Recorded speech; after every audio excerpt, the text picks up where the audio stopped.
Hi, this is B. Chiranjeeva, APRJC Tatipudi, Junior Lecturer in Physics. In this video lesson, I will teach about the uses of dimensional analysis in the chapter Units and Dimensions. So far, we have studied how do we write the dimensional equations of for a given physical quantity. And now let us see what are the different applications of dimensional analysis. We can convert the physical quantity, units of physical quantity from one system of units to another. See this one, first one. We can convert a physical quantity from one system of units to another. And the second application is to check the correctness of the given physical relation. Suppose if a relation is given, we can check whether it is correct or wrong. The third application is to establish a relation between different physical quantities. We can establish the relation among different physical quantities. Now let us check one by one.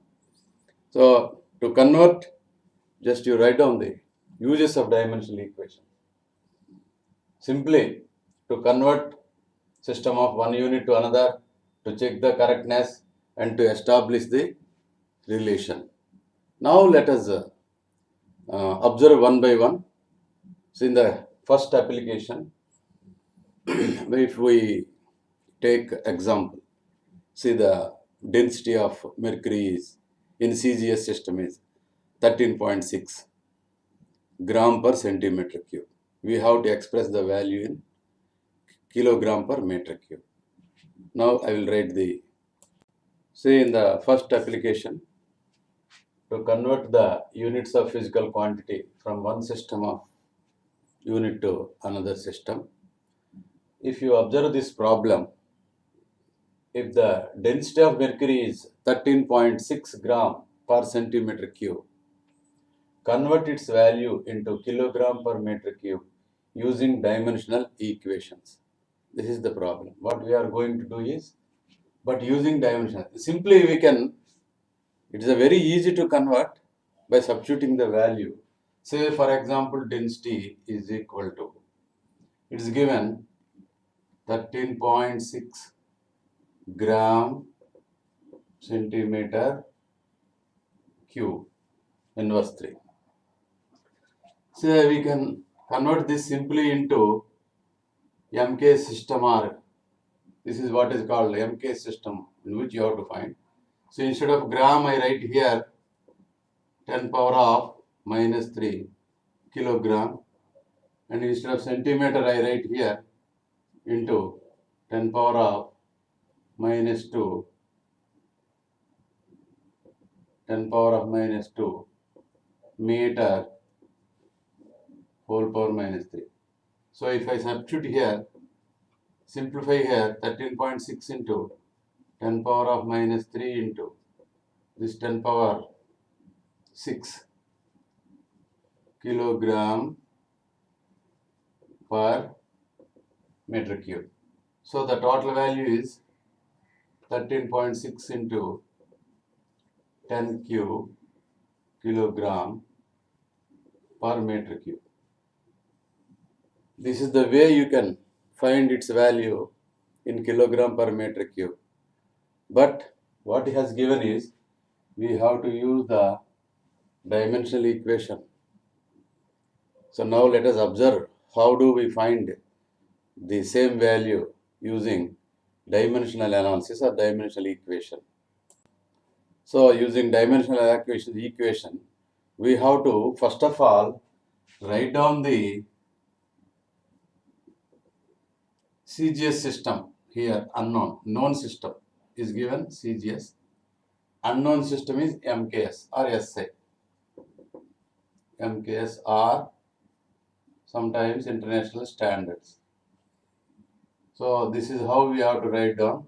Left side, the known values. Right side, unknown values. N1. What is the value given here, N1? 13.6. And in CGS, so let us write down step by step. M1, L1, T1. The mass expressed in gram, 1 gram. Length expressed in centimeter. Time expressed in second. This is how we have to write down known values. Unknown, you have to find N2. And the units expressed in MKS. Mass, 1 kilogram. Length, 1 meter. Time, 1 second in both cases. This is how we have to write. First of all, the given values and the values to be calculated. So once you write down like this, we know that N1 U1 is equal to N2 U2, where N1 is the numerical value, U1 is the dimensional formula you have to write down. So N1 into, what is the dimensional form of density? M power 1, L power minus 3, T power 0. I write here all are ones, is equal to N2 into M2 power 1, L2 power minus 3, T2 power 0. This is how we have to write the value of the dimensions. Now let us simplify this. So we have to find the value of N2. N2 is equal to, we have to find the value of N2 here. So N2 is equal to N1 into, you write down directly, M1 by M2 whole power 1 into L1 by L2 whole power minus 3 into T1 by T2 whole power 0. Now let us substitute the values here. What is the value N1? 13.6. What is the value of M1? Here 1 gram. What is the value of M2? Here it is 1 kilogram whole power 1 into, what is the value of L1 here? 1 centimeter. It is a value given. What is the value to be determined? Expressed in meters. Raised to minus 3. What is the value of time? 1 second by 1 second raised to 0. There is no need of time in case of density. That is why we raise to its dimension as 0. So this is how we have to write the expression. Now we have to determine the value of N2 is equal to 13.6 into 1 gram by 10 power of minus 3 gram. Instead of kilogram, we convert into grams. Or we have to convert this into, now this is not 10 power minus 3 gram. We have to write down, this is 10 cube grams. 10 cube grams into 1 centimeter by 1 meter. 10 square centimeter. Time gets cancelled. So now let us write here, it is 13.6 into 10 power of minus 3 grams. We just find it, the numerical value only, 10 power minus 3 into 10 power of, this is raised to minus 3, This is raised to minus 3. So this become 10 power of 6. So what is the numerical value now?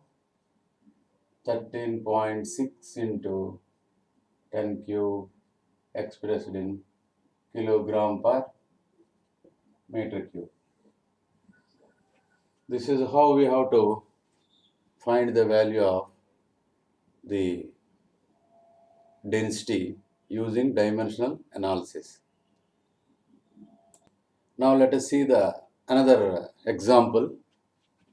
The value of universal gravitational constant G in CGS system is 6.67 in 10 power of minus 8 dyne centimeter square gram inverse 2. Calculate its value in SI system using dimensional analysis. So in the similar way, the previous one, we have to first write down the value given in CGS system. So N1 is given 6.67. It's given 6.67. 6.67 into 10 power of minus 8. Only you write the numerical value.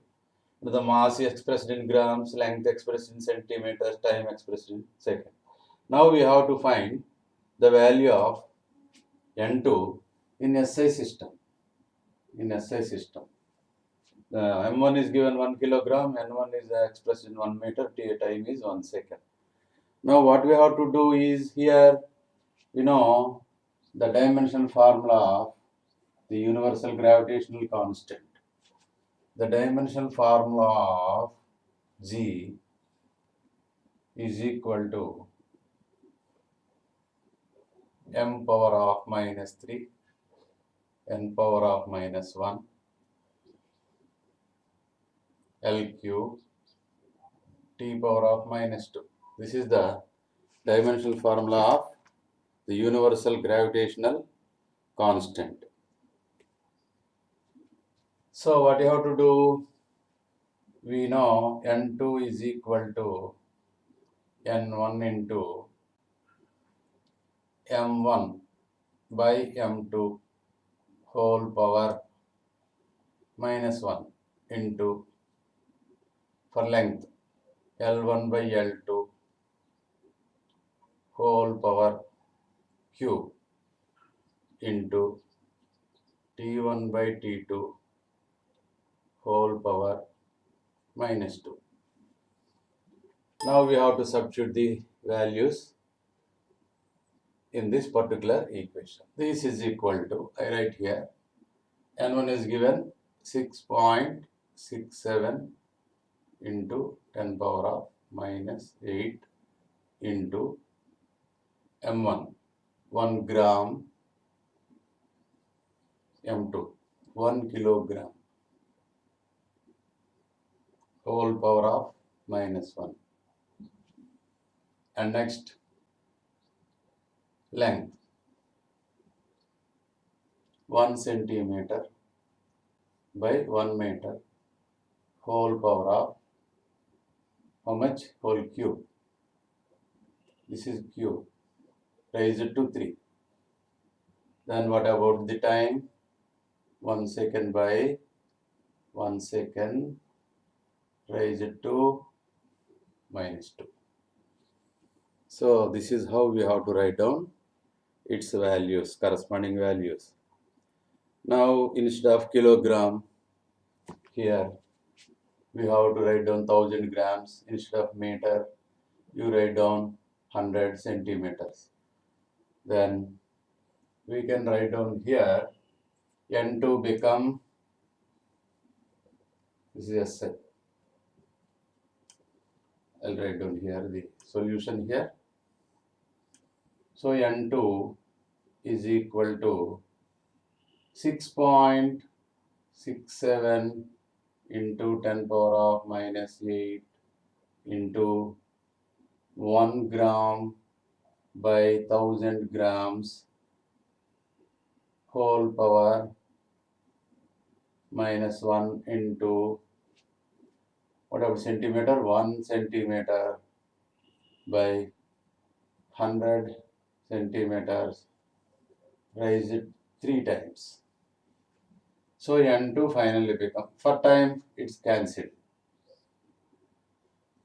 So 6.67 into 10 power of minus 8 into this 1000, 10 cube, 10 cube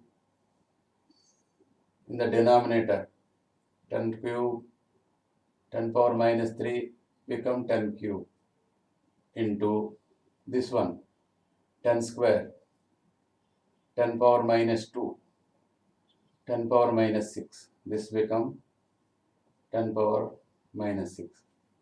So what is the value of N2 now?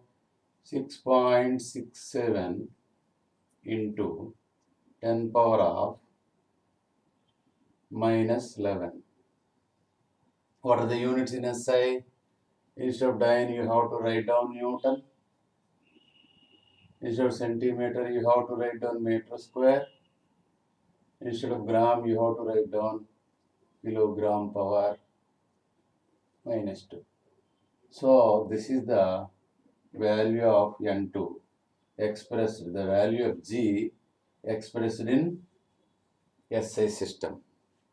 So the value of G expressed, capital G, universal gravitational constant, expressed in SI system is 6.67 into 10 power of minus 11 Newton meter square kilogram power minus 2.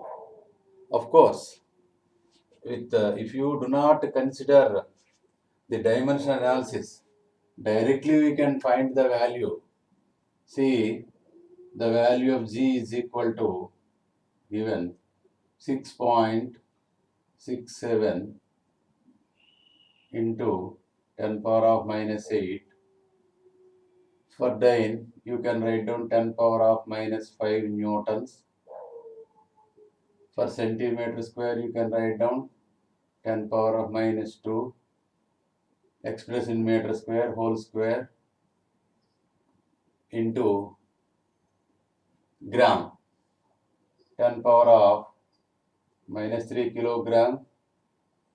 This is meter, kilogram whole square. So if you simplify this,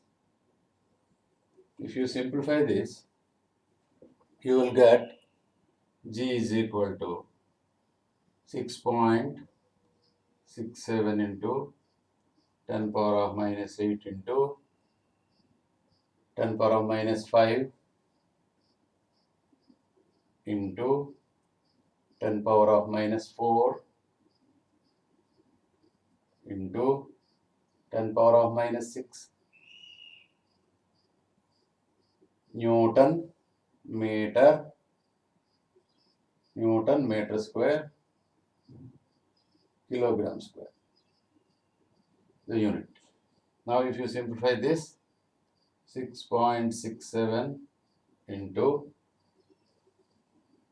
you simplify this, you will get 6.67 into 10 power of, how much this one? 10 power of minus 8 kilogram, 10 power of minus 4, 10 power of minus 5. Let us just wait. So this is actually minus 2. This has to become plus 6. So plus 6 minus 4, 2, minus 5, minus 3, minus 8, 10 power minus 11 Newton meter square kilogram square. This is the answer. So what is the final answer now? G is equal to 6.67 into 10 power of minus 11 Newton meter square kilogram minus 2 kilogram minus 2. This is the value of the G in SI system. Now let us observe the second application to check the correctness of the given physical relation. How do we check the physical relation? For example, the well-known equation is, say, F equal to ma. This is the relation between force, mass and acceleration. How do we check whether it is right or wrong? So first of all, we have to, using dimension analysis, the dimensions of the left hand side, you take left hand side, the dimensions of force is equal to m power 1, L power 1, T power of minus 2. And let us go to the right hand side, physical quantities. First, the right hand side, we have mass. We have mass, m power 1. We have acceleration. So dimension form of acceleration, L power 1, T power of minus 2. Now the total expression, dimensions of ma is equal to m power 1, L power 1, T power minus 2. Now if you observe the left hand side and right hand side, these two are dimensionally correct. Hence the given equation is correct. So LHS is equal to RHS. Hence the given equation is correct. The given equation is correct. Is correct.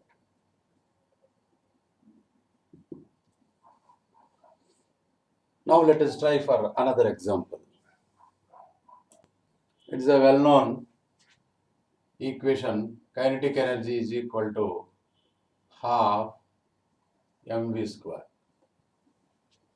Now let us check whether it is correct or not. Kinetic energy is nothing but energy, left hand side. So Ke is nothing but energy, is equal to m power 1 L square T power minus 2. Let us go to right hand side. What are the quantities given? Half is a constant. It is a dimensionless. Half has no dimensions. It is a constant. So it has no dimensions. And let's go to the mass. M power 1. Go to velocity. V square. I write here L power 1 T power of minus 1 whole square, that is equal to L square T power of minus 2. So what is the total value of mv square? The dimensional formula of mv square is m power 1 L square T power minus 2. If you observe the left hand side and right hand side, these two become equal. Hence, left hand side is equal to the dimensional formula, left hand side is equal to right hand side. Hence, the given equation is correct. The given equation is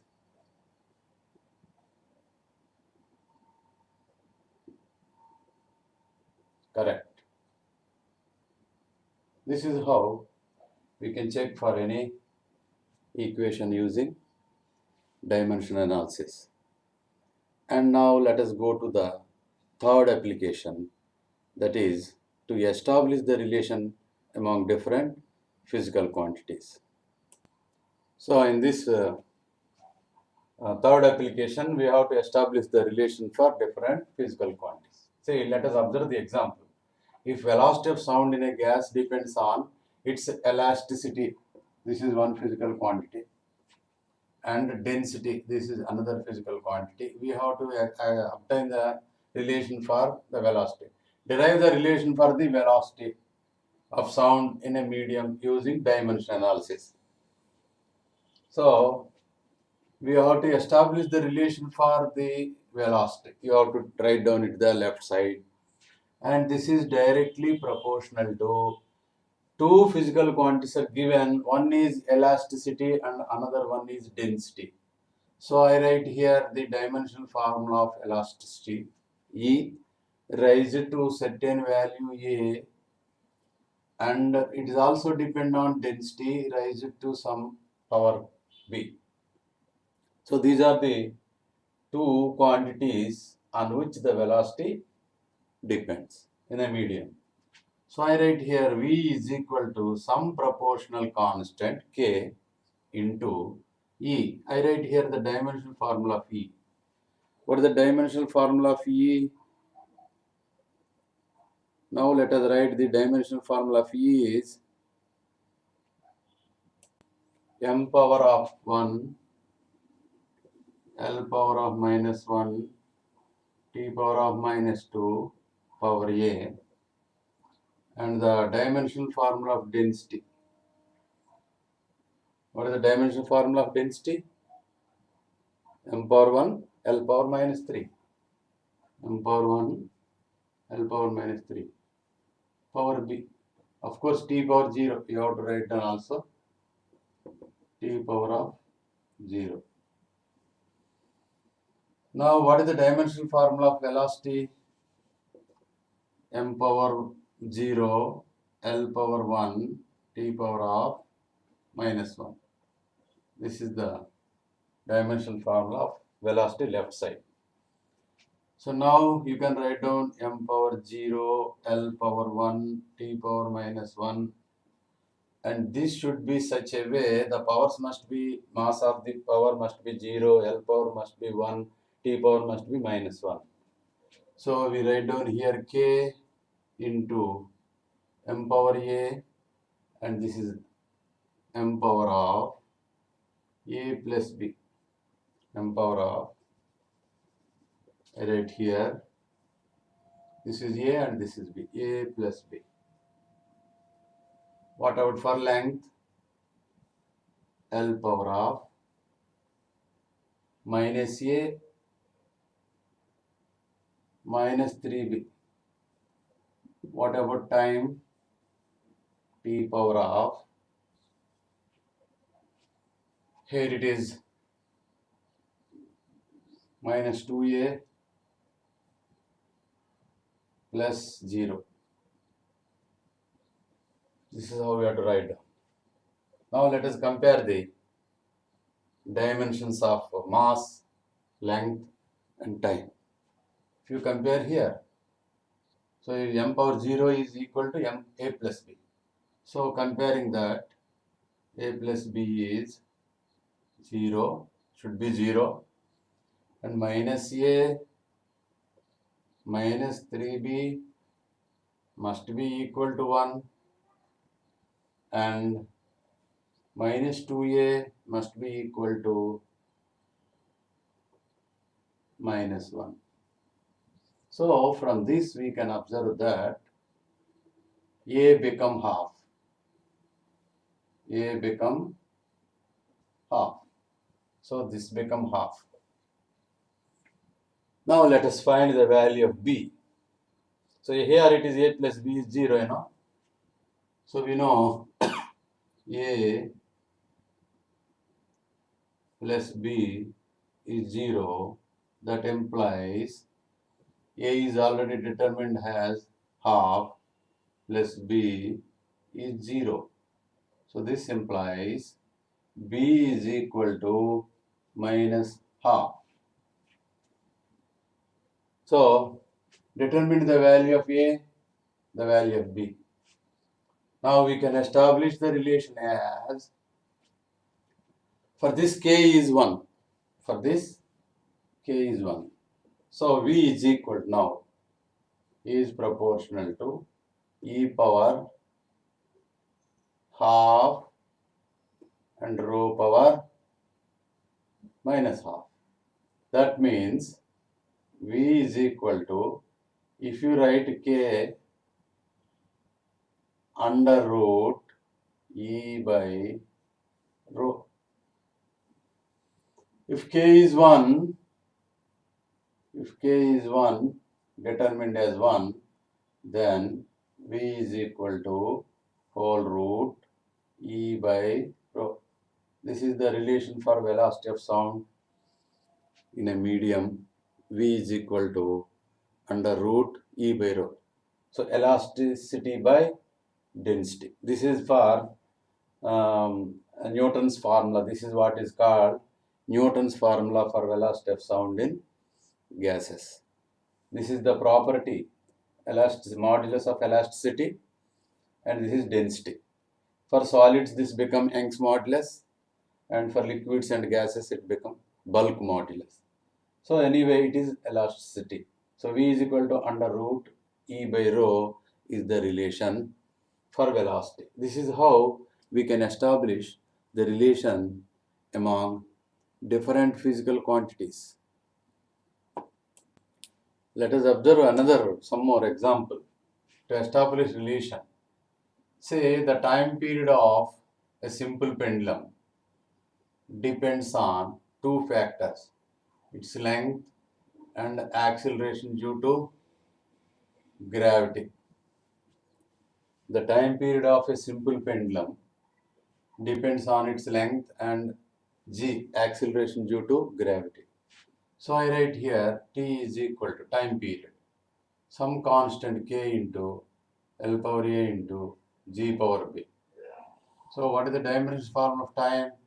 M power 0, L power 0, t power 1 is equal to k into, what is the length? M power 1 only. So length is L power 1. Length is L power 1. I write here power a. And for acceleration due to gravity, M power 0, L power 1, t power of minus 2 power b. So this is the dimensional formula. And now let us simplify this. K into L power a plus b into, what about mass 0? In this case also mass is 0. So if you want to write down one more step here, k into m power 0, L power 1, t power 0. So this will be very convenient. So now L power a plus b for time. For mass both sides 0, you need not write. For time 0 and t power of minus 2b. Now you compare the left side part. 0, L power 0, t power 1. So when you compare the length, here a plus b is equal to 0. And you compare the times, powers of times, minus 2b is equal to 1. This implies b is equal to minus half. Since a plus b is 0, a become s. Instead of b, you write here minus half is equal to 0. This implies a is equal to half. So we have two values. A is equal to half, b is equal to minus half. And you can finally write down the relation t is proportional to r. T is equal to some constant k into L power a half into g power minus half. So final equation is t is equal to this k determined as 2 pi. So this can be written as whole root L by g. So this is the formula for time period of a simple pendulum. T is equal to 2 pi root L by g. So similarly we can derive for any relations, but there are certain limitations. You can derive the relation if the physical quantity involved with only less than 3 physical quantities. More than 3 we cannot apply this dimension analysis. This is the limitation of dimension analysis, and we cannot find the value of proportional constant using dimensional analysis. And we cannot apply this dimension analysis if the physical relation involved with addition or subtraction, like say for example S equal to ut plus half at square. In this case, you cannot apply this dimension analysis to obtain the relation. Say v is equal to u plus at. You cannot apply this analysis to obtain the relations like this. Only you can apply the dimension analysis if it is involved with multiplication or quotient. Otherwise, it has certain limitations. See, we cannot apply this analysis to find the proportional constants. And the second one is, we cannot apply this dimension analysis to the equations which involve more than 3 physical quantities. And the third one, we cannot apply this dimensional analysis to the physical relations which are involved with either addition or subtraction. Say for example, v square minus u square is equal to 2as. We cannot apply. And you cannot apply for logarithmic functions and trigonometric functions. Take for example, y is equal to a sine omega t plus or minus phi. You cannot apply the dimension analysis to this type of functions, this type of equations, even logarithmic functions.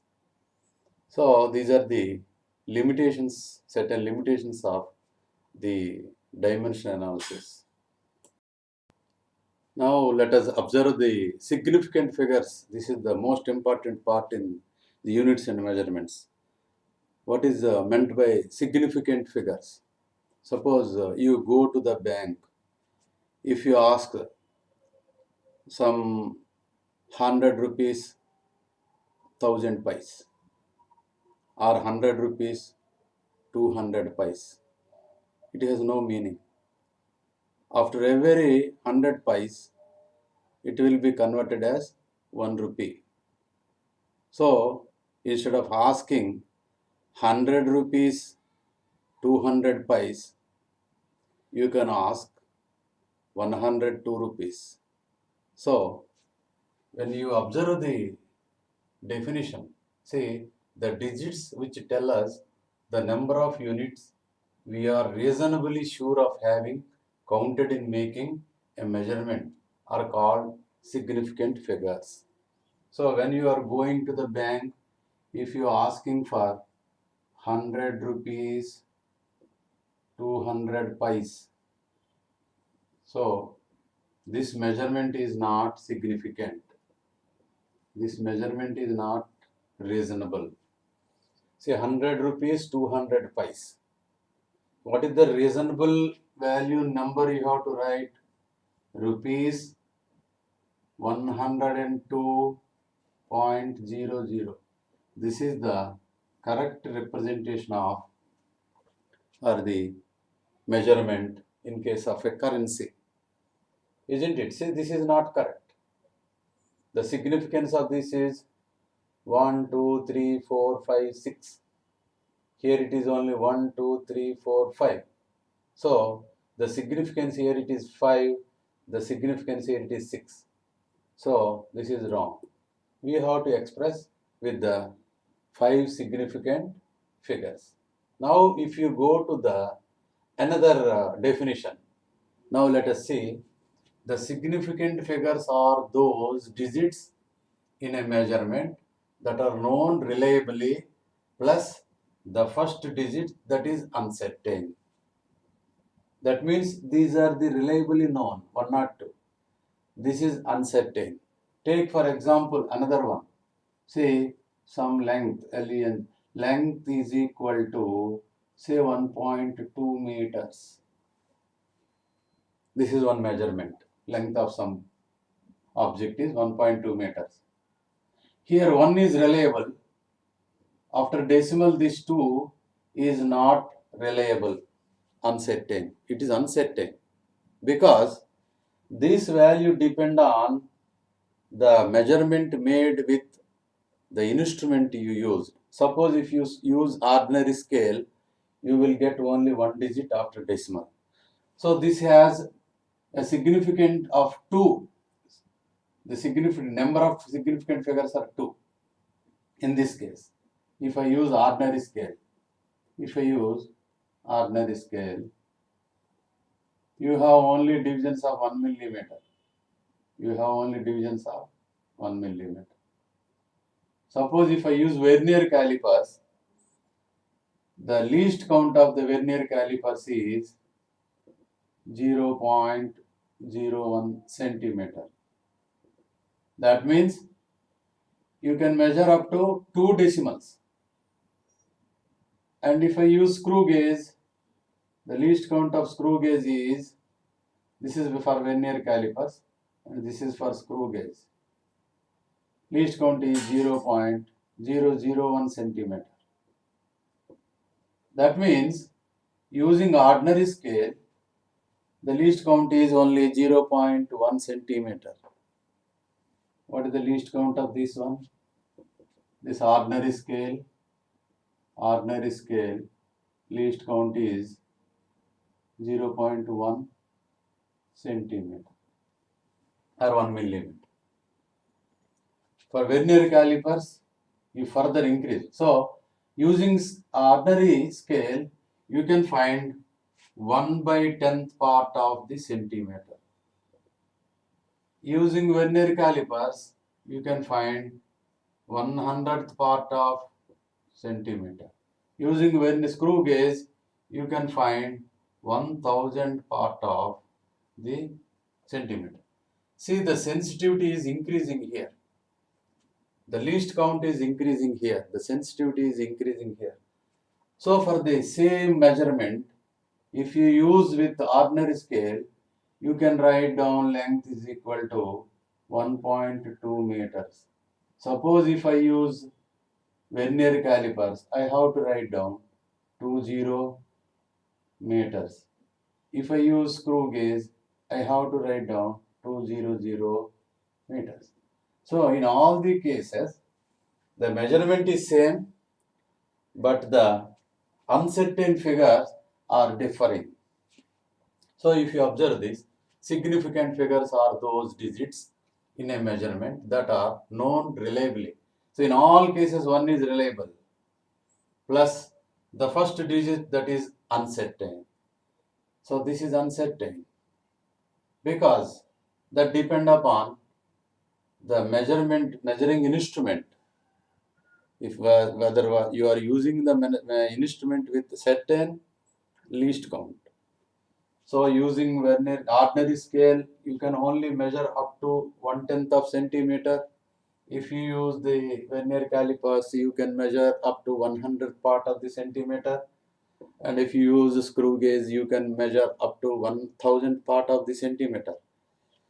So the reliable figure is true. This is true for whatever the instrument you use. But after decimal, this is uncertain. But the first figure is uncertain. The first digit that is uncertain. This may be 2, sometimes 2, 2. This may be 2, 1, 2. That depend upon the instrument with which you are measuring. So in this case, you have only significant figures are 2. In this case, we have 3 significant figures. In this case, we have 1, 2, 3, 4 significant figures. For the same measurement, we are having different significant figures. This is how we can apply the measurements for which the significant figures are very much needed. Now let us observe the state the number of significant figures in the following numbers. So in each number, I will write down the number of significant figures.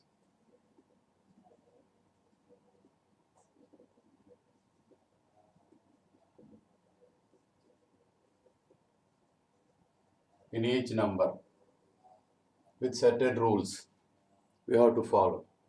See here, this has only number of significant figures 4.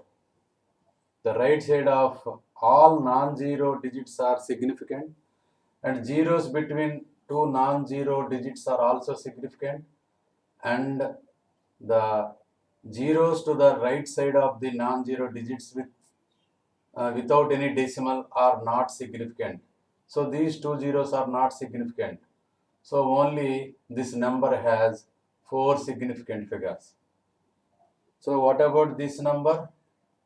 This number has only 3 significant figures.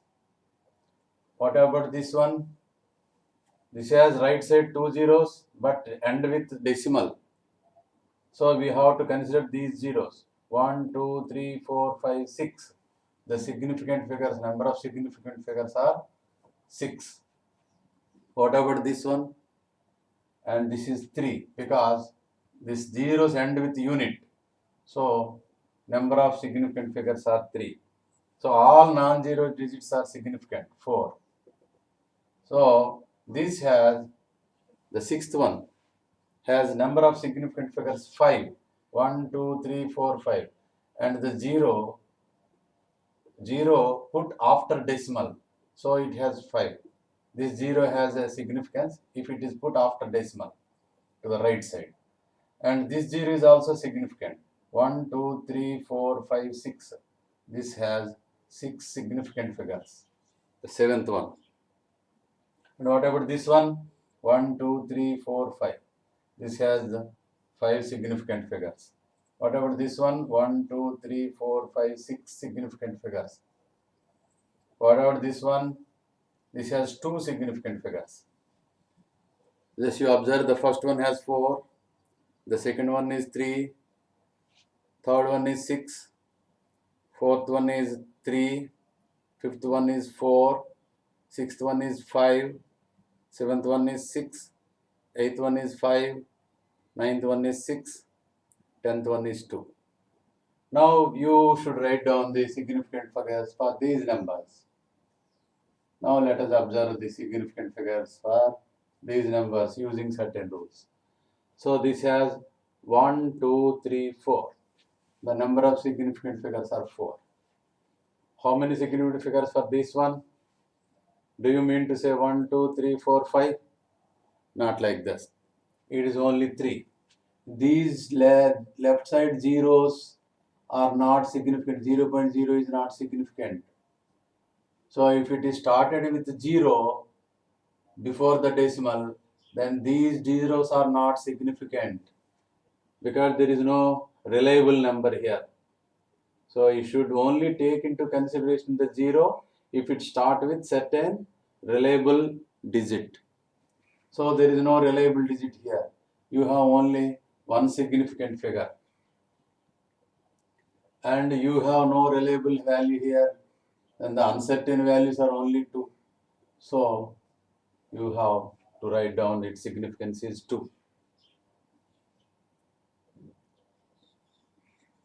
And for this one, 1, 2, 3, 4. This 0 is reliable. This 0 is a significant figure. And now this has only 2. The powers of 10 cannot be taken into consideration. So the significance is only 2 for 16th. For 17th, it is 3. 1, 2, 3. 2.64. 3. What about this one? It has only 1, 2, 3, 4. 18th. The significant figures are 4. 19th. Only 2. These two zeros are not significant. And 0, 0, 0. These are not significant. These are not significant. This is not significant. These are not significant. These are not significant. And these are not significant. So we have 1, 2, 3, 4. So in case of 11th one we have 4, 12th one we have 3, 13th one we have 1, 14th we have 2, and 15th we have 4, 16th we have 2, 17th we have 3, 18th we have 4, 19th we have 2, and 20 we have 4. So if you go through all these numbers, you can establish the rules for writing the number of significant figures. So what is the writing? All non-zero digits here, all non-zero digits. If you observe the fifth one, all non-zero digits are significant. And if the zeros are between two, if two zeros between two non-zero digits, they are also significant, even though they are zeros.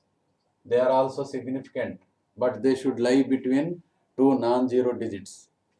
And the zeros to right of the non-zero digits not end with any decimal or unit, they are not significant. If you observe this number 25300, these two zeros are not significant because they are not end with either decimal or some unit. If you observe the third one, all the see, even though the zeros right of the non-zero digit, but they end with some decimal, so they can be taken into consideration as significant figures. And these two zeros are significant in this number because this number end with a unit. So these two zeros should be taken into consideration as significant figures. So there are if you observe here, you start with 0, there is no reliable number here. So it is not reliable. Here it is started with some reliable number 6.032. So you can consider this 0 is also can be considered as significant figure. So this has how many significant figures? 1, 2, 3, 4. Here only two significant figures. These zeros are not significant because it is not started with a reliable digit. This uncertain part in these zeros are also not reliable. You cannot take into consideration. Only 50. That is two significant figures are there in this. So here 0 is valid because started with the reliable number 4 significant. The powers of minus 31 10 power. This is not taken into consideration. Only this part multiple only you have to take into consideration. This value 2.64. This 10 power 24 is not reliable. This is not reliable. You need not take this. Only you have to consider this is only the number of significant figures. Here it started with 0. So all but right side of the 0 of non-zero digit after decimal is also reliable. This 0 is also reliable. So in this case only 2. This is how we have to write the significant figures for certain numbers. Now let us observe the rounding off to given number of significant figures. So the rounding off the system. How do we round off to given number of significant figures? Now this number is to be, the significant figures must be 2. So what you have to do, you have to round off this 7.34. You have to round off this number. Then if it is less than 5, you drop the number. You write 7.3 as it is. And suppose you want to make this number to two significant figures. Because this is less than 5, the number to be digit to be dropped is less than 5. If the digit is less than 5, you can drop it. So 7.9. If the number is to be, this is to be, the number of significant figures must be 3. So we have to drop 6. If it is more than 5, you have to add to the preceding one, the previous one. So if digit to be dropped is greater than 5, then we have to drop the number 6 and you add 1 to the preceding one, the previous one. So you will get 17.3. And this one is also for 3 significant figures. So that you have to drop 9, you have to add 1 to 8. You will get 11.9. And 7.35, this is two significant figures. So 1 is to be dropped less than 5, you drop as it is. But 5 to be dropped before the 5 digit, the previous one is 3, odd number, you have to make it even. So while you are dropping 5, you add 1 to 3. If it is odd, you make it even, 7.4. And this case, we have to write down for 3 significant figure.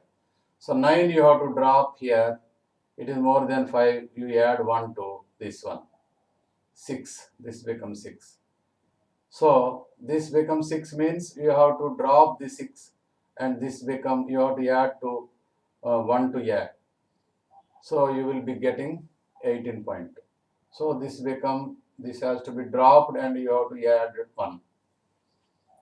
And if you go to this one, you want to write the 2 significant figures and you have to drop 5 and the previous one, the preceding one is 4, even number, you keep as it is.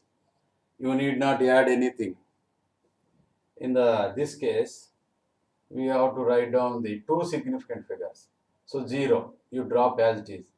5, the previous one, the preceding one is only even number, you need not add while dropping 5.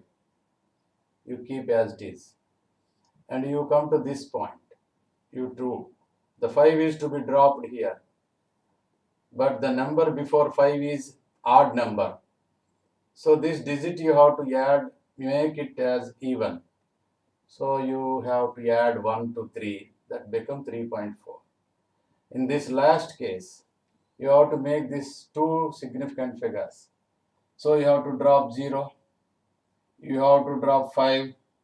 So there is a number before 5 is odd, you have to make it even. So you have to add 1. So this is the way in which we have to round off the digits.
Right.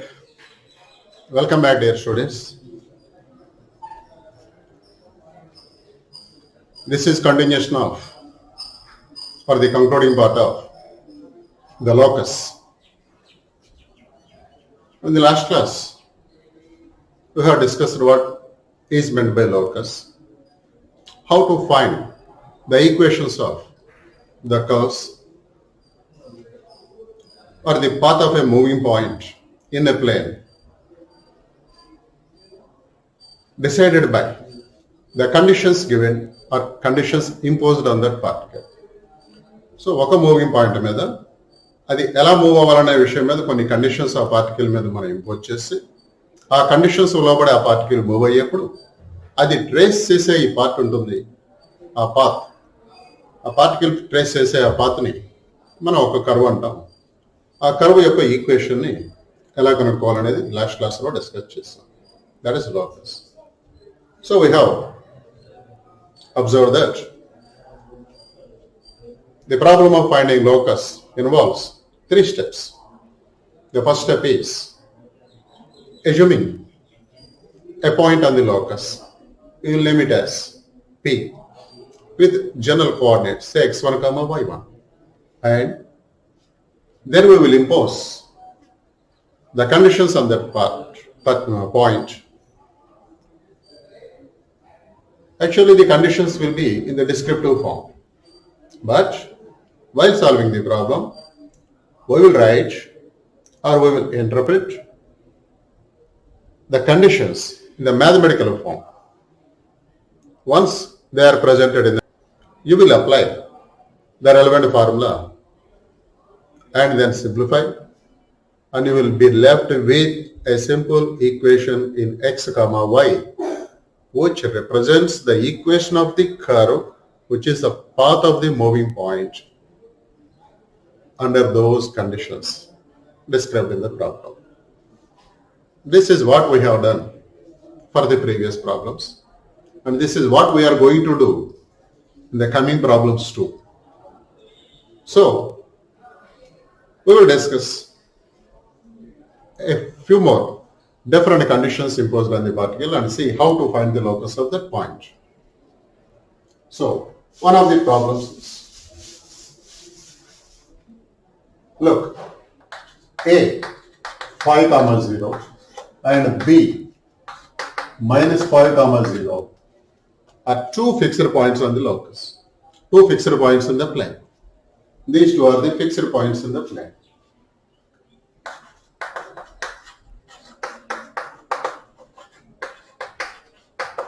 In a plane. Now, you are asked to find the locus of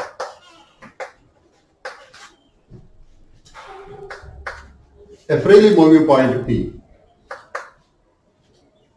so that or such that there is a condition imposed on that point P. The condition is the distance PA minus the distance PB is say 8 units. That is the difference of the distance of the point from A and the distance of the point from B is 8 units. By measuring that the difference of the distances, it may be PA minus PB or PB minus PA. The difference of those 2 quantities is 8 units. So if PA is greater than PB, PA minus PB is 8 units. If PB is greater than PA, then PB minus PA should be equal to 8 units. So, before solving this problem, we are not sure whether PA is greater than PB or PB is greater than PA. So, the condition will be expressed like this. The absolute value of the difference of these 2. ఈ రెండింటిలో ఏది పెద్ద అయితే దాంట్లో నుంచి రెండోది తీసేయండి. ఏది పెద్ద ఏది చిన్నదో ముందు మనకు తెలియదు కాబట్టి PA మైనస్ PB ఇవ్వాలా PB మైనస్ PA ఇవ్వాలనేది స్పెసిఫిక్ గా చెప్పలేరు. అంచేత modulus is equal to 8 units. Find the locus of the point P. So there are 2 ways to solve this problem. One is, after taking the point, you will write the mathematical condition. Then we will eliminate the modulus sign. We will try to simplify this expression by squaring both sides, because the value of PA or the value of PB involves square root of something. So to eliminate the square root, we will square both sides. But you can see that this is root of something and this is root of something. While squaring a square plus b square, they will be free from the square root sign. But minus 2ab term, that still has that square root. So to eliminate that square root, then again you have to square that quantity. So squaring 2 times. And simplifications. Finally, we will be left with a simple equation x and y. That's one way. The other way is, we will try to find PA plus PB. Using this PA minus PB, we will try to find what is PA plus PB. And then, using PA minus PB and PA plus PB, we will try to find whether the value of either PA or PB. And then you can square both sides to arrive at the answer. So there are 2 ways. I will explain you. Look, the solution involves. So what is the first step? The first step is let Px1, y1 is a point on the locus. On the locus means on the curve whose equation is we are going to find. On the curve whose equation is we are going to find. So let's take a general point px1 comma y1 on the curve to the locus. And then we will apply the conditions on this P. So the given condition is mod PA minus PB is equal to 8 units. PA minus PB is equal to 8 units. For the sake of convenience, let us assume that PA is greater than PB. This can be solved with PB minus PA is equal to 8. There is no problem. Perfectly, it can be solved. There is no problem with it. So for the sake of convenience, let us assume that PA minus PB is 8 units. Okay, call it as result number 1. There is a quantity given to you. Now, we are going to find PA plus PB using this PA minus PB. How can you find this one? We know that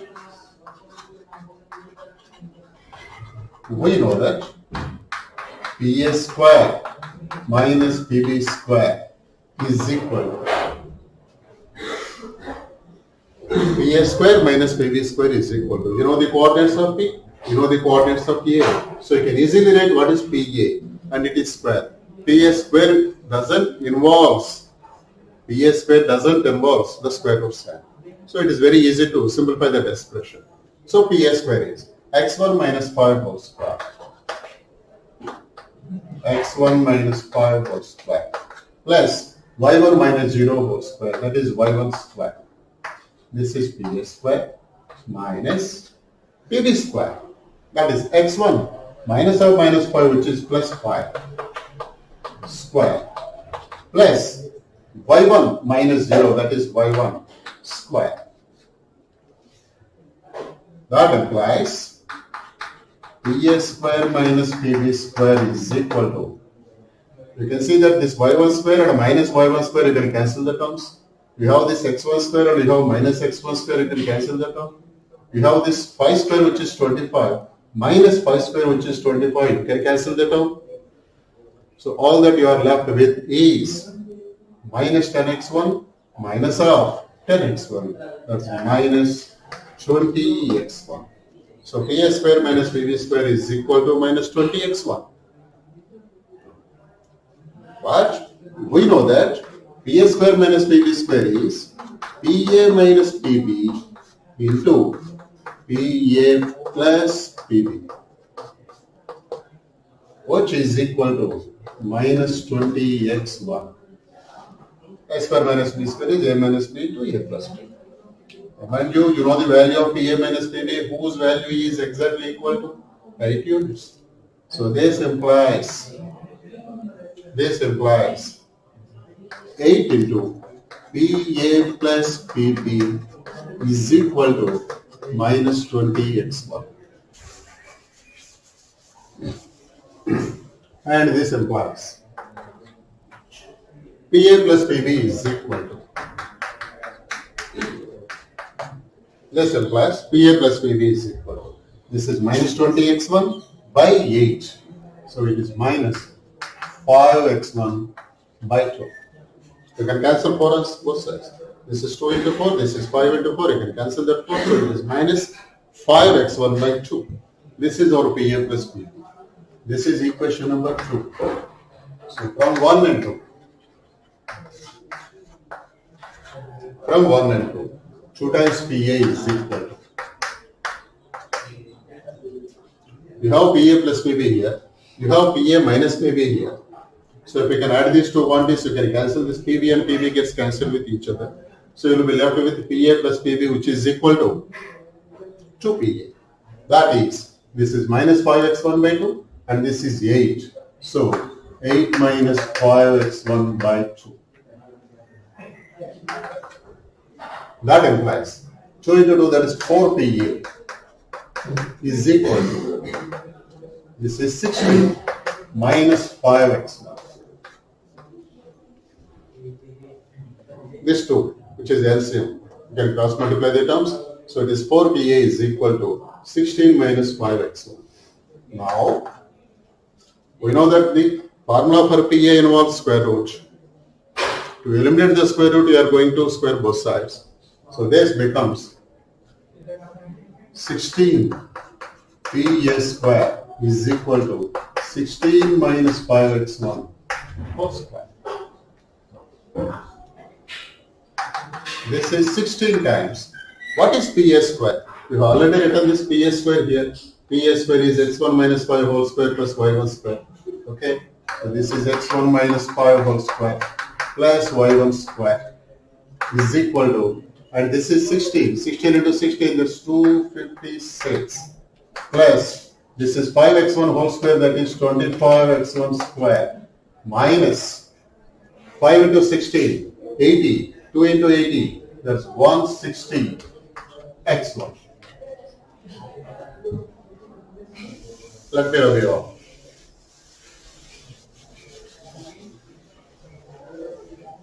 So this implies you have 25x square here, you have 16x1 square here. So 25x1 square minus 16x1 square. Let's take these terms to the right side. So 25 minus 16, that is 9x1 square. Okay, and you have 16y1 square. If you take this 16y1 square to the right side, so it is minus 16y1 square. And then, what about the terms with x1? Look, this is minus 10x1 into 16. So it is minus 160 x1. Already you have minus 160 x1 there. So you have minus 160 x1 on the left side, you have minus 160 x1 on the right side, and these two terms get cancelled with each other. And what about the constant term? This is 5 square, which is 25. 16 into 25 is 16 into 25 is 4 into 25 is 100. 16 is 4 into 4. So naturally this will be 400 on the left side. What is the constant on the right side? It is 256 on the right side. So the difference is, if you take out this 256 on the left side, 400 minus 256, that is 144 is equal to 144. So I am writing the x1 square term and the y1 square term on one side and the balance constant on the other side. So what we are left with is 9x1 square minus 16y1 square is equal to 144. This is the simple equation in x1 comma y1. So once the process of simplification is over, all that you have to do is present the answer. So therefore, the locus of P such that mod PA minus PB is equal to 8 is, while writing the locus of P, you have to replace x1 comma y1 with x comma y. So it is 9x square minus 16y square is equal to 144. This is the equation of a hyperbola. This is the equation of a hyperbola. And the general structure of this hyperbola in the simplest form is x square by a square minus y square by b square is equal to 1. The general structure is like this: x square by a square minus y square by b square equal to 1. This is the equation of the hyperbola in the simplest form. That you will learn in the second year. So we'll try to convert this equation to this structure. So dividing the entire equation with 144, this becomes x square by 144 by 9, that is 16, minus y square by 144 by 16, that is 9, is equal to 1. So this is the locus of the point such that mod PA minus PB is equal to 8 units is x. Now, let's find the locus of P slightly in a different way. Of course, with the same condition, A is 5 comma 0, B minus 5 comma 0, and the condition is PA minus PB is equal to 8 units. So, the very first step is let Px1 y1 is a point on the locus, and the condition imposed on this is PA minus PB is equal to 8 units. So PA minus PB is equal to 8 units implies PA is equal to 8 plus PB, and this implies PA square is equal to 8 plus PB whole square. This is 64 plus PB square minus 16 into PB, isn't it? No, sorry, plus 16 into PB. Okay, now let's substitute what is PA and what is PB. So our PA is x1 plus 5 whole square plus y1 minus 0, that is y1 square, and you are writing PA square, so you need not write this square root down, is equal to 64 plus PB square. This is our P and this is our B. So it is x1 minus of minus 5, that is plus 5 square, plus y1 minus 0, that is y1 square. This is our PA square, this is our PB square, and this is 64 plus 16 into PB. What is this 16 into PB? That is 16 into square root of our PB is this quantity under root, that is x1 plus 5 whole square plus y1 square. We can simply write 16 PB in the initial phase. And we are going to square that quantity again. Then you can write that expression. Okay. Now after simplification, this implies 16 PB is equal to, I am going to keep this term on one side, the rest of the terms on the other side. You can see that this is y1 square and this is y1 square. On either side of the equality, so you can cancel the terms. You have this x1 square here and you have this x1 square on either side of this equality term. You can cancel the terms.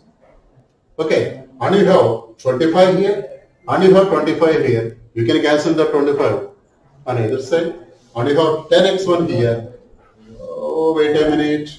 PS square, this is x1 minus 5 whole square. I'm sorry.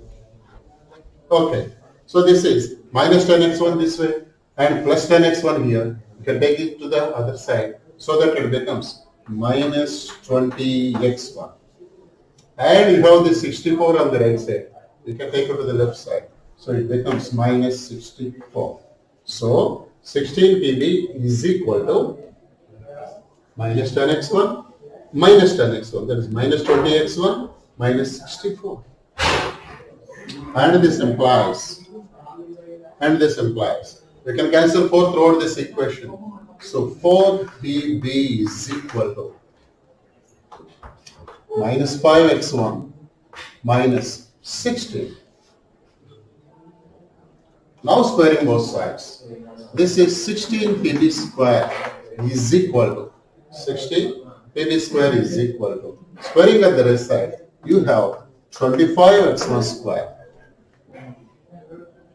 plus 256 plus 5 into 16 is 80, 2 into 80 is 160 x1. Now let us substitute what PB is. This implies 16 into, let's see what is PB. You have this PB here, that is x1 plus 5 whole square. This is our PB, x1 plus 5 whole square plus y1 square. This is x1 square plus 10x1 plus 25 plus y1 square is equal to, on the right side it is 25x1 square plus 160x1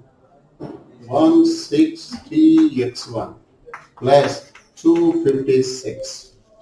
Now let's see what happens to this expression. I'll rub it off. So this implies, look, we have 16x1 square here, we have 25x1 square here. So 25 minus 16 is again 9x1 square. And we have this 16 y1 square. You take it to the right side, that becomes minus 16 y1 square. And then this is 16 into 10, that is 160 x1 on the left side plus 160 on the right side. So the same term on either side of the equality sign. So you can easily cancel the terms. And then 16 into 250 here, 25 here, minus This 256 here, the difference is 144. If you can remember, this is what we got in the other period. So this implies 9x1 square or x1 square by 60 minus y1 square by 9 is equal to 1. Finally, to present the locus of the point, therefore, the locus of P such that PA minus PB is equal to 8 is the answer. X square by 60 minus y square by 9 is equal to 1, which is again the parabola what we have got earlier. So this is the way the problem can be solved. So first we will start with the point Px1 comma y1 on the locus. You write the mathematical condition Pa minus Pb is equal to 8. You can write it as Pa is equal to 8 plus Pb, squaring both sides. You will get Ps square term on the left side, Pb square term on the right side, again 2 into Pb term on the right side. You cancel the terms. What you are left with is this one. And again you can square, you get Pb square. You substitute Pb square and make necessary simplifications. You got a simple equation, this one. This is the simplest of the equations you got. So, put it on the standard format. You got the locus of the point x square by 16 minus y square by 9 is equal to 1. So, either you can proceed with Pa square minus Pb square and get what is Pa. Or, you can write it as Pa is equal to 8 plus Pb and you can simplify. In either case, you are going to get the same equation. That is the locus of the point. Okay. Let's solve one more problem of this type.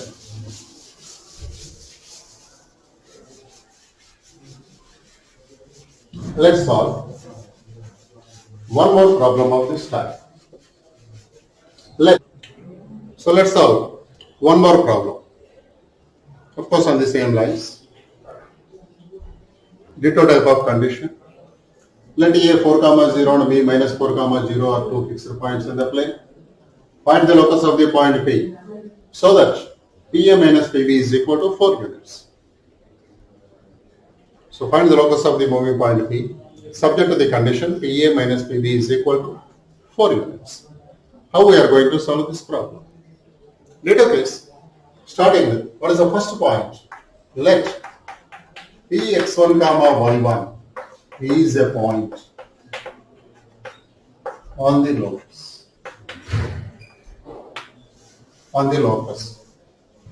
That is the curve which is a path of this P subject to the condition. So P is a point on the curve. So the coordinates of the point P should satisfy this condition.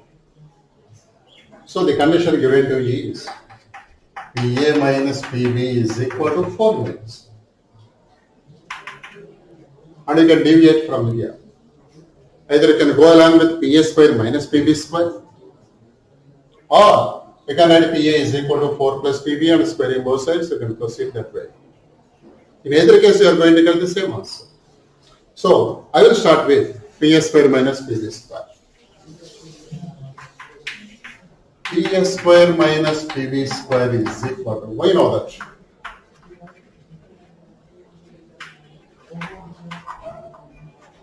We know that Pa square minus Pb square is equal to, this is our P, x1 comma y1. This is our A, 4 comma 0.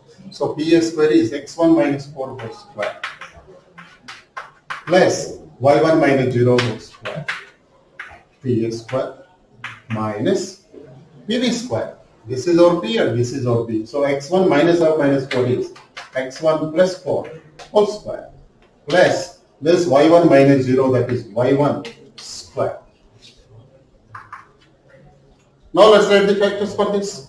Pa square minus Pb square can be written as Pa minus Pb into Pa plus Pb.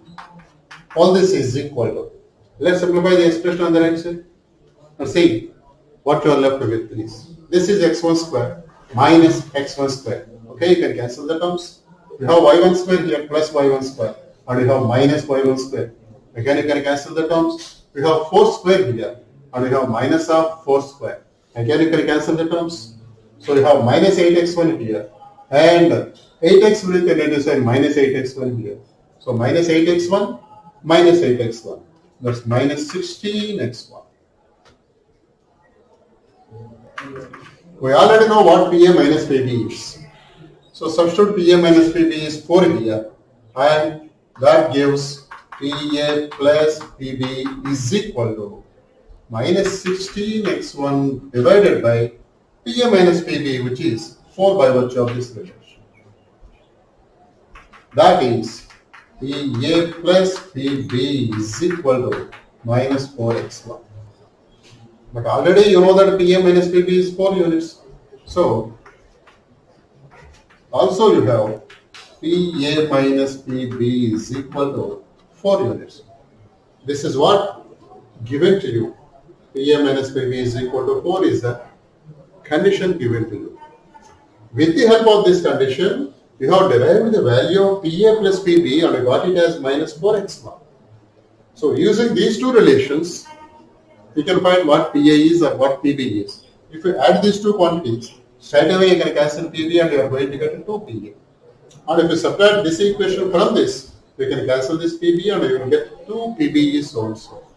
So either you can add these equations or you can subtract one from the other. So I am adding these two equations. So this implies, while adding these two equations, you can cancel this PB and minus PB of course. And this is PA plus PB is 2 PA is equal to, what is a quantity on the right side? You are adding these two quantities. So it is 4 minus 4x1. So 4 into 1 minus x1. That gives PA is equal to 2 into 1 minus x1. So that straight away PA square is equal to 4 into 1 minus x1 square. You can make necessary simplifications and you got the answer. Okay.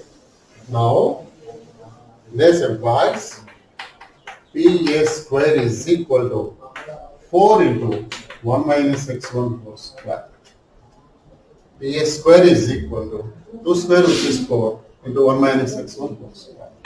But what is PA square? This is our P, x1 comma y1 and A is 4 comma 0. So PA square is x1 minus 4 whole square plus y1 minus 0 whole square. This is our PA square.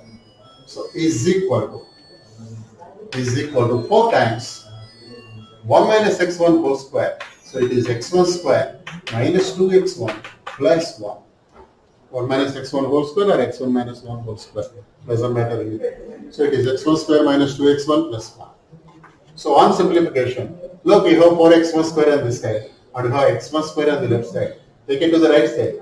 So it becomes 4x1 square minus x1 square, which is 3x1 square. And you have y1 square here. Take it to the right side. So it is minus y1 square. And you have minus 8x1 here. And you have minus 8x1 here. So minus 8x1 on the left side and minus 8x1 on the right side. You can cancel the two terms. So you have the second degree terms here. The first degree terms gets cancelled on either side.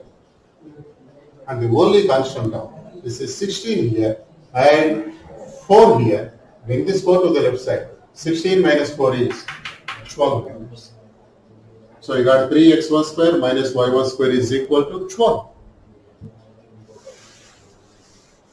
So once you got a simple equation for all this simplification, all that you have to do is present the answer. So while presenting the answer, you are replacing x1 comma y with a general point x comma y. Therefore, the locus of P, so that the condition PA minus PB is equal to 4 is, the locus of that point is 3x square. I am replacing x1 with x. So 3x square minus y square is equal to 12. That is x square by 4 minus y square by 12 is equal to 1. Why I am writing like this? I have already mentioned to you. The equation of the hyperbola in the simplest form is x square by a square minus y square by b square is equal to 1. This is the standard structure of the hyperbola whose center is located at the origin with transverse and conjugate axis are respectively. This is 12 units. No, I'm sorry. This is 2 root 12 and this is 2 into 2, that is 4 units. That you can come across in the second year of course. So this is the equation of the hyperbola. You can write it as which is a hyperbola.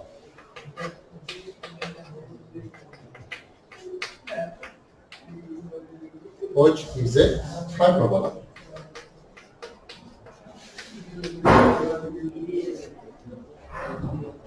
Even if you cannot identify that this is a hyperbola or this is some ellipse or some parabola, whatever it is, this is not necessary. You can write, otherwise you can simply omit that quantity. This is enough. Okay, this is the way the problems can be solved. Right. Let us solve one more problem.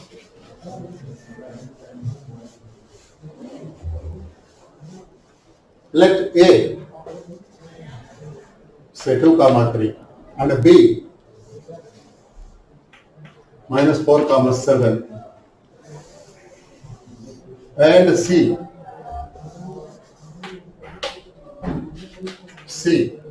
1 comma 9 or 3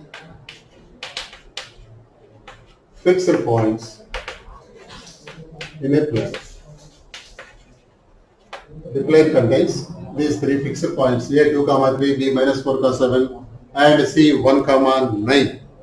I am taking random points with random coordinates.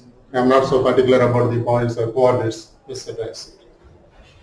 Now, if P is a moving point in the plane such that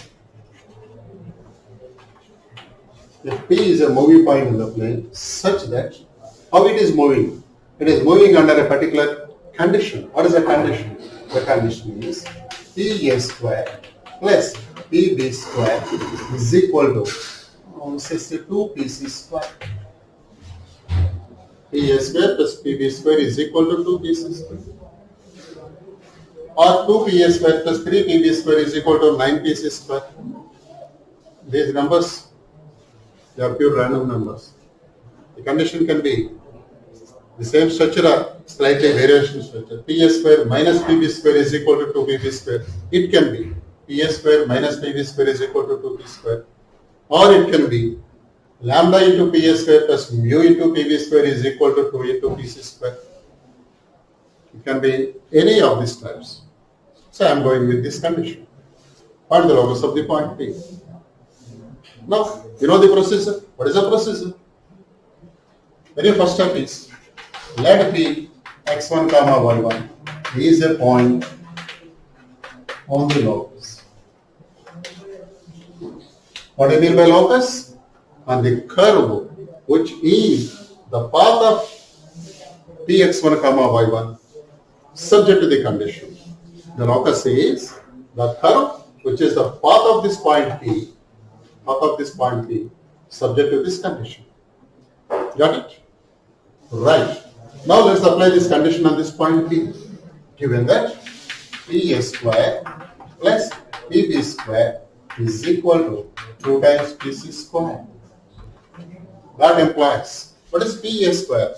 You know the point P? You know the point A. So what is P square? X1 minus 2 whole square plus Y1 minus 3 whole square plus PB square. You have this P and you have this B here. So what is PB square? X1 minus of minus 4, that is plus 4 whole square plus Y1 minus 7 whole square. This is P square and this is PB square is equal to 2 times PC square. This is our P and this is our Q. So PC is x1 minus 1 whole square plus y1 minus 9 whole square.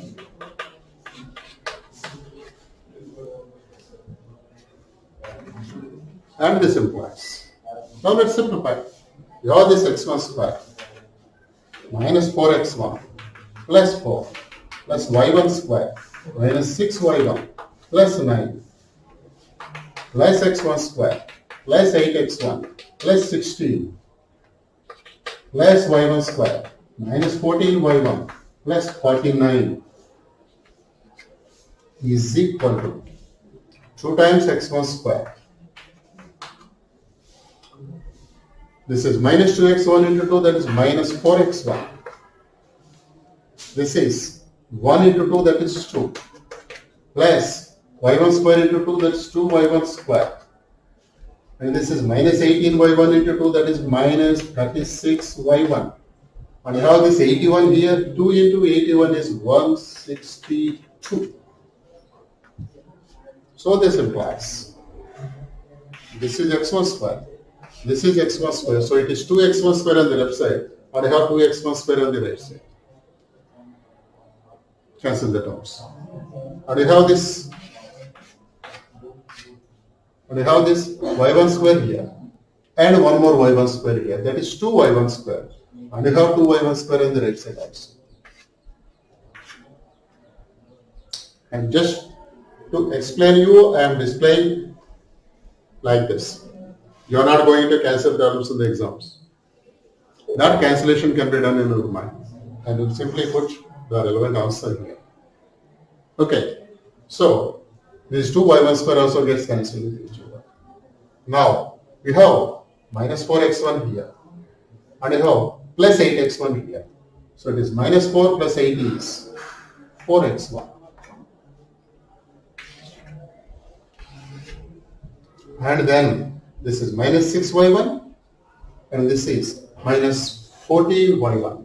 Minus 6 minus 14 is minus 20y1. Minus 20y1 plus the constant terms. So I left with the constant terms now. This is 4 and this is 9. So 4 plus 9 is 13. 13 plus 16. That's 29. 29 plus 49, 78 is equal to, on the right side, you have minus 4x1, minus 36y1. This is completed, this is completed. And the constant on the right side is this is 2 and this is 162. 164. So this implies that minus 4x1 taken to the left side, already have 4x1, 4 plus 4, that is 8x1. But I have minus 20y1 here and it is minus 36y1. That becomes plus 36y1 on the left side. So 36 minus 20 is 16y1. And then the constant term 164 and the left side this becomes minus 164. Minus 164 plus 78. So the difference is 22 here to 100 and this is 64. 64 plus 22, that is 86. So minus 86 is equal to 0. So you are left with a simple equation in x1 and y1. So finally we are going to present our answer. So what should be the answer? Therefore the locus of. Therefore the locus of P, so that PA square plus PD square is equal to 2 times PC square is, what is the answer? You have to replace x1, y1 with x comma y. So the answer should be 8x plus 16y minus 86 is equal to 0. I think you can cancel 2 throughout this equation. So it becomes 4x plus 8y minus 43.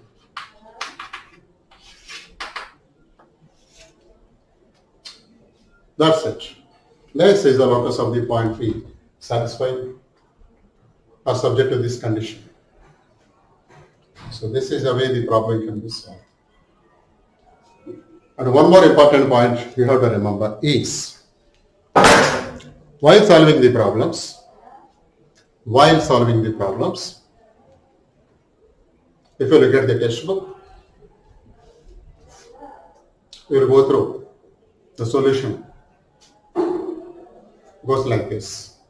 And after arriving at the locus, you may see that let P is a point satisfying this condition on this curve. And I will retrace all the steps to arrive at this condition. And you need not go through that step in the present scenario. Once upon a time, we will do both ways. Just like if and only if condition. If this condition is satisfied, the equation of the curve is so and so. Alternatively, if this is a point on this curve, if P is a point on this curve, the coordinates of P should satisfy the condition. Just like if and only if. But that is not exactly the problem like if and only if. So, in the subsequent stages, in subsequent years, the examiners or subject experts, etc., we have decided that this part is enough and you need not answer the only if part. That's why I have explained up to this part only. I think that's exactly enough to get complete marks in the public examinations. So, this is the topic of locus. Maybe in the next video, I will start with a new topic. So, for the present, see you again. Bye. Thank you.